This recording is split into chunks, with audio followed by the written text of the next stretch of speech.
Hi guys, we love betting time once again on this Wednesday evening. We're going back to my flat and we're talking Football League because of course it's Marco here. How's it going, Mark? Yeah, I'm good, thanks Chris. Not seen you in a while. You were in a big bender in Leeds last week. I was, yeah. Well, I lost all 3 bets on this. Yeah. I'm glad you're back actually. Yeah, you seem to perform better when you're around. Yeah, I think I motivate you, subconsciously motivate you. Pick the right picks, definitely.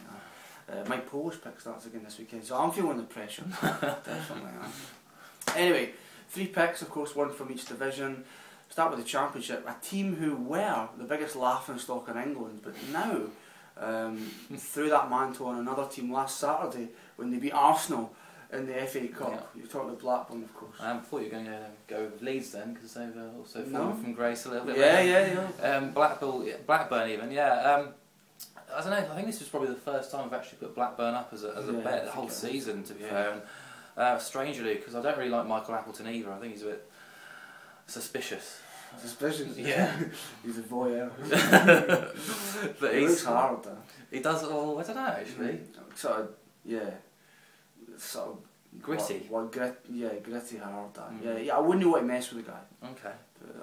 Well, he seems to be doing things well for Blackburn because they've won 4, drawn 1, lost 1 their last 6. Of course, kept 4 clean sheets in that spell too, and that includes a win at the Emirates, as you mentioned.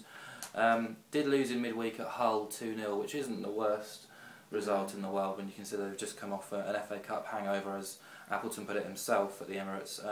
Hull, of course, going great guns themselves, especially at home, but Blackburn do enjoy playing at Ewood Park. 8 wins from 16 in the Championship, and of course they got that man Jordan Rhodes scoring goals. 6 in a row he scored in quite recently actually. And Blackburn are even money here to beat Leeds, and as well as improving Blackburn, it's mainly based on Leeds' appalling away record. They're hosting Blackpool tonight, which I'm going to be intrigued to see, because I was completely shocked and appalled to hear Leeds fans booing and jeering Neil Warnock at the weekend when they were losing at Man City in the FA Cup. I think he's done a reasonable job there considering the circumstances. But anyway, they're winless in 4 now, losing 3 of those. That's before tonight on Wednesday. And away from home is really where the problems lie. 9 defeats and 11 away, and 9 and 16 away in the league, which is appalling. 1 clean sheet in 9 for Leeds, and 0 in 16 away league games for Leeds. Clean sheets. Blackburn are even money, and that's my first bet. Yeah, some good points. I think Warnock's basically said I'm out at the end of the season, from what I've heard, which is a real shame. Sad. I think he was treated harshly at QPR. I think massively. That seriously backfired, didn't it? Getting rid of him. I think he's an outstanding manager. He's proven that before. Definitely. I think we're getting to the end of his wonderful career now, though. Another team in the news this week in League One, Swindon. A manager I dislike, to be quite frank. Paolo Di Canio. I think he's a dick, to be quite honest. I think he's a total dick. They're up again. Another club have changed managers recently. Preston. Graham Wesley, a man I liked. he got the bill. Di Canio's a dick, and you like Wesley. Di Canio was horrible man. Interesting. Wesley gone, and they had a great result at the weekend, didn't they? Yeah, they did. Yeah. So Swindon against Preston. Yeah, 2 teams going in complete opposite directions. I think maybe not in a league position, but certainly a higher up in management stakes anyway. And interesting to hear after Swindon's win at Tranmere in midweek, their assistant and Di Canio's assistant and their current caretaker Fabrizio Pacoletta, if I said it right, is going to resign and taking his coaching staff with him. They go where Di Canio goes, and they're going to have senior players like Darren Ward and Liam Miller taking the management duties at the weekend, which is hardly ideal, is it?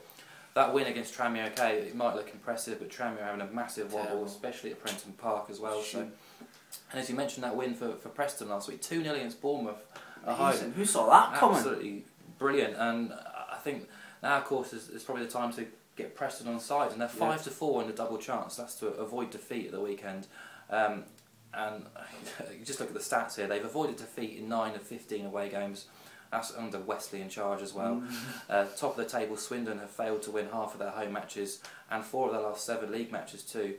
I just think there's too much uncertainty surrounding Swindon. I think they're too short with the current situation, and I think 5-4 is a very, very backable price. Yeah, I think you've captured that well, definitely. But just final word on Di Canio, just Google his political feelings, and then you'll see why I think he's a dick. 2. You're actually opposing a team that I like, but have let me down quite a lot recently. Explain. I ignore them. I'm talking about Northampton again and again. I love Northampton, as you probably know now by now. But whenever we seem to put them up or oppose them, they seem to do us justice, because they're fantastic at home and not so great away from home. And in this case, Northampton are second in the home table. Their opposition, Plymouth, your friends, are bottom of the away table. So immediately you can see where I'm going with this. It's 8-11 actually on Northampton. Just to put it into perspective here, Swindon are 8-13 to beat Preston, when you consider their current problems and issues. I think 8-11 is a very, very backable price. Northampton have won 11 of 16 home matches, their last 5 at home, 7 of their last 11 anywhere. They've also scored 22 in the last 9 league games, and against the bottom half they've won 5 of their 5 games, scoring 13, conceding 3. That's all at home as well, and we've not even mentioned Adebayo Akinfenwa. What a guy. What a beast. What a Animal. Truck of a man.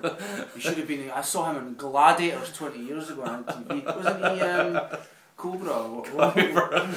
Some sort of animal. Panther. He's amazing. Plymouth, we mentioned their away record. They've lost 7 of their 15 away, but their problems at the moment are scoring goals and keeping them out. They've got 5 blanks in 5 of their last 8. They've only kept 5 clean sheets in 32 league matches this season. That's going to be trouble when you go to Northampton, especially when they've lost 5 of their 7 away games against top half teams. And it's 8-11 Northampton. I think it was Shadow, the guy who got done for drugs. I think he's metamorphosised himself into Akinfenwa. But yeah, long live Akinfenwa. What are your 3 picks? Northampton at 8-11 to beat Plymouth. Preston double chance at 5-4 away at Swindon, and Blackburn even money to beat Leeds. Good shouts.